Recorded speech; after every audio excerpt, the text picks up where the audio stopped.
Welcome to the Trailblazer Talks podcast. I'm your host, Courtney Hope Wilson. The heart behind this podcast is to encourage and equip you to discover your God-given purpose by sharing talks with people blazing trails right where they are. Each week, you'll hear from me and different guests on the show to talk about life, purpose, God, leadership, and a whole lot in between. I love having conversations with people, and I'm excited to get to bring you into those. My hope is that you'll grow and become poised for purpose. I hope each week that you'll feel more equipped to be a trailblazer right where you are. So let's get into this week's episode.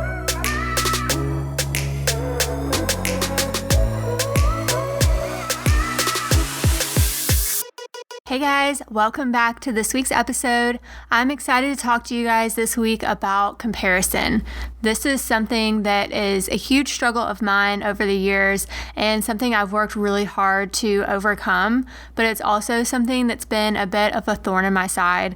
So I wanted to talk about it because I feel like it's something that a lot of people struggle with, and I feel like it's something that culture tends to highlight. It forces us into it in some shape or form. So I hope that you can get something out of what I share this week, hopefully some tips that will help you with overcoming comparison and learning to cheer each other on more and learning to embrace fully who you are made to be. Something that I think comparison does is it basically is a tactic from the enemy that tries to make us feel like we aren't good enough or we're too much, or basically it's anything that causes us to not believe in the person that God created us to be. It takes away from our identity that God gave us. It takes away from the gifts that God gave us, and it takes away from the person that God created us to be. I think as women especially, it seems like we struggle with comparison more prevalently.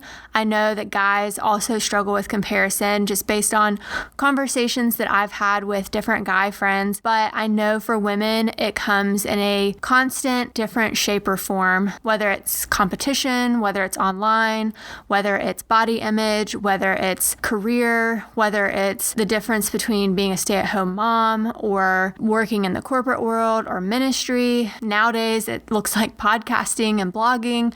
Comparison hits us left and right. And I know as I thought about this, there was always the saying that we used to keep up with the Joneses. Back in the day, whenever it was like the 50s and 60s, that was a big saying of keeping up with the Joneses. You worried about what your next door neighbors were doing and what their life looked like, and if you measured up. But now we're keeping up with the Kardashians. We're keeping up with this worldwide web of people, and it's constantly thrown in our face, whether it's on Instagram or Facebook or Pinterest or whatever social media platform you're looking at. We're constantly seeing and being thrown more information than ever before. We're knowing exactly what people are doing at all times. We're knowing exactly what outfits they're wearing, their perfectly curated feeds, and that can be really hard. It can make us feel like we don't measure up. It can make us feel like we have to have this like perfect Instagram or this filtered life or any of the above. And I think that can often make us feel inadequate. It can make us feel like what we have is not enough, or what we have is not good enough, or what we have is not pretty enough, or, I'm sure we could all toss in a fill in the blank. Whenever I was thinking about this is a topic that I've talked about a lot on my platform. It's something I've given different messages on, and something that I always think of is around identity, and then also around like knowing your lane. And I think something that goes hand in hand with comparison is competition. And I don't know about you, but I've always been a really competitive person. Like, I love to win. I love to be the best, and that spills over into different areas of my life, and I've learned to tame it a lot. But growing up, I was on the swim team, and whenever I was on the swim team, I always wanted to be the best. And I remember during one of our swim meets, my teammate couldn't swim because of an injury, and suddenly I had to swim her race. And for me, normally my race was the backstroke or the breaststroke, but her event was the freestyle. And that was something that I hadn't trained for. It wasn't my race. It wasn't something that I typically swam, but all of a sudden I had to swim this 100 freestyle race. And I don't know about you, but if you've ever wanted to beat someone so badly, it didn't matter what you were going to do, you just wanted to beat them. That was me at this point. There was a girl on the other team, and I was determined to beat her in this race. I also didn't want to let my team down because now they were depending on me. So no pressure, right? But unfortunately, since this wasn't my race and I was used to backstroke, I wasn't really thinking about the different style dive, and I wasn't thinking whenever I dove in, I forgot to tuck my head fully and my goggles came flying off. And at the time, I still wore contacts. It was before I had LASIK. And so all of a sudden, I couldn't open my eyes to see what was going on. I started running into the swim lane. I messed up my wall turn and I got disqualified all because I couldn't see and I was swimming somebody else's race. I also let competition get the best of me. And of course, the other girl beat me and our team didn't win. And I know that that's a funny story and maybe relatable, and I'm sure it was hilarious trying to watch me navigate the water, but I feel like life can be that way at times too.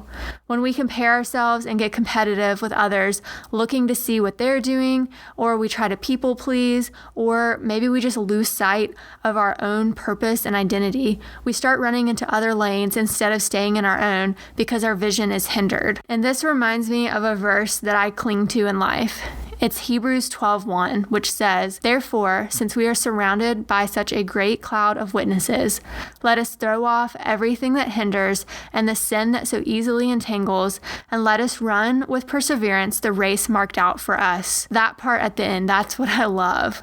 I love it because it's a great reminder to run our own race. It's the race that God already marked out for us. And it can be hard because our generation is plagued with comparison, like I said earlier. It's everywhere we turn. Someone's doing better than us, getting ahead of us. They're getting the relationship before us, the job promotion before us. They're getting more followers than us. Whatever it is, there's always something that we're trying to strive for or being pushed to strive for or comparing ourselves to. But the biggest thing to remember, and maybe you've heard this before, is we can't compare our behind the scenes to somebody else's highlight reel. We have to stay focused on what God has blessed us with. I had to get to a place where I was okay just the way God made me, and I was confident in who He made me to be.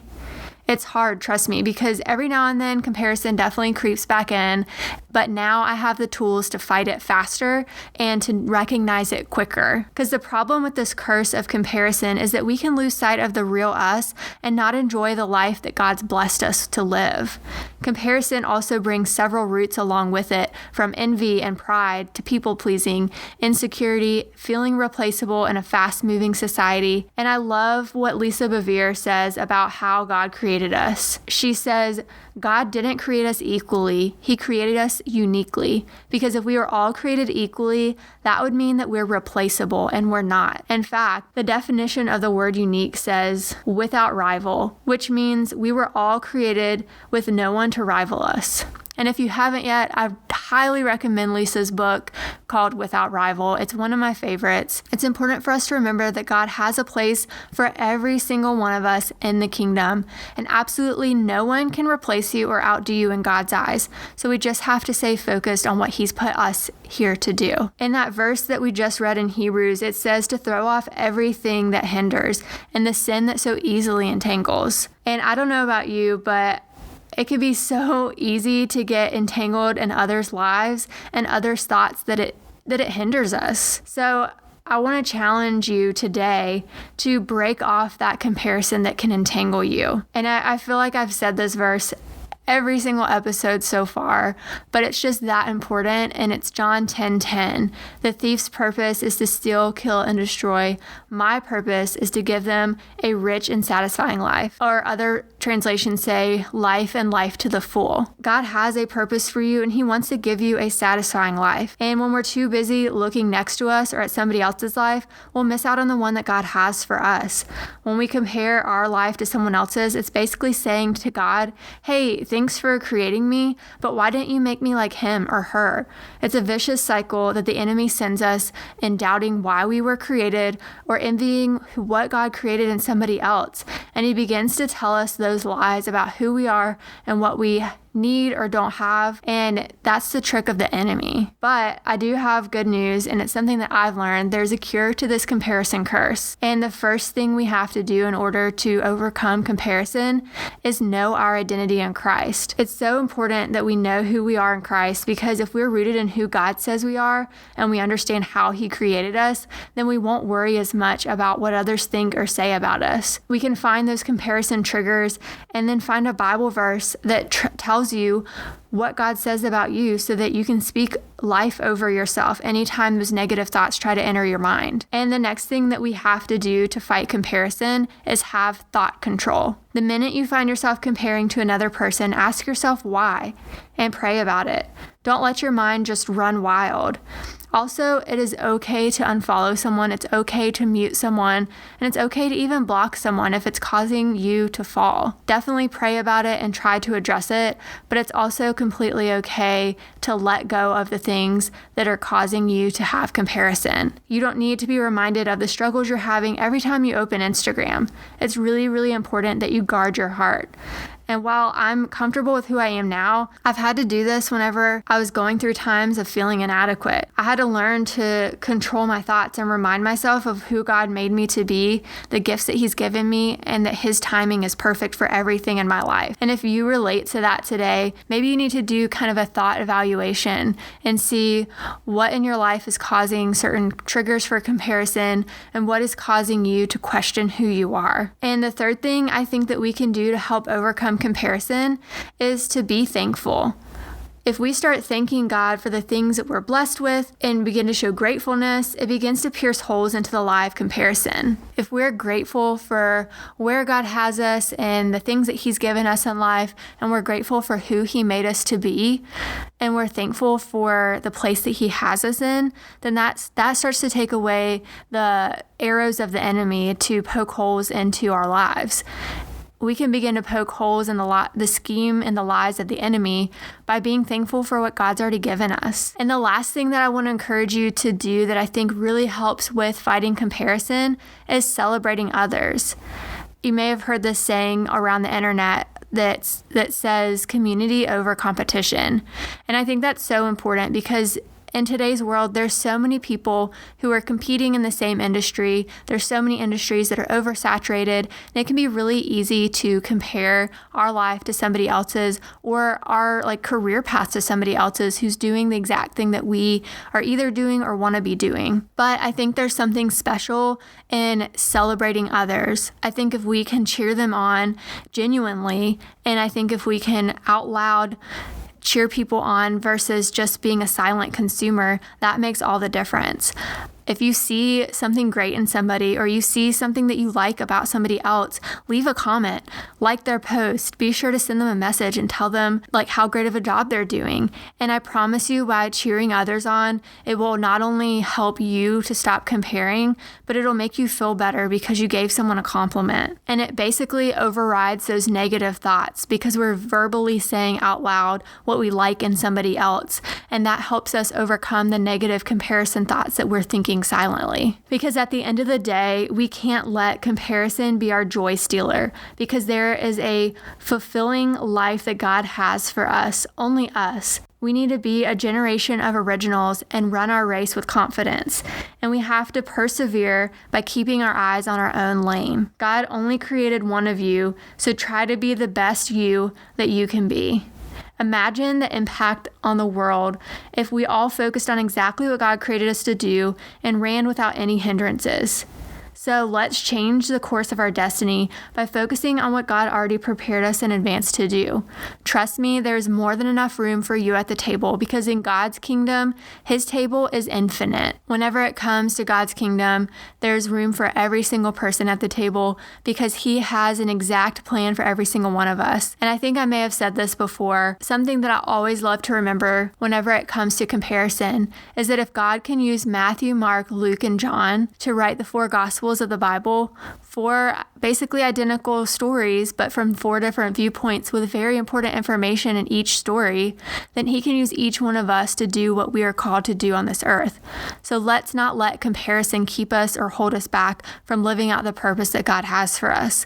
Let's do what we can today to throw off those lies, to throw off comparison, and to stay focused on the gifts and calling that God has on our life and cheer our neighbor on and love them well. So I hope that this encouraged you this week. I hope that this helps you to start to overcome comparison. This is something that I talk about a good bit on my platform because it's something that's always been a struggle for me as a type 1 on the Enneagram with perfectionism as the baseline and just as the different struggles that I've had in life. I've had to work really hard to overcome comparison and overcome the people pleaser and perfectionist mindset.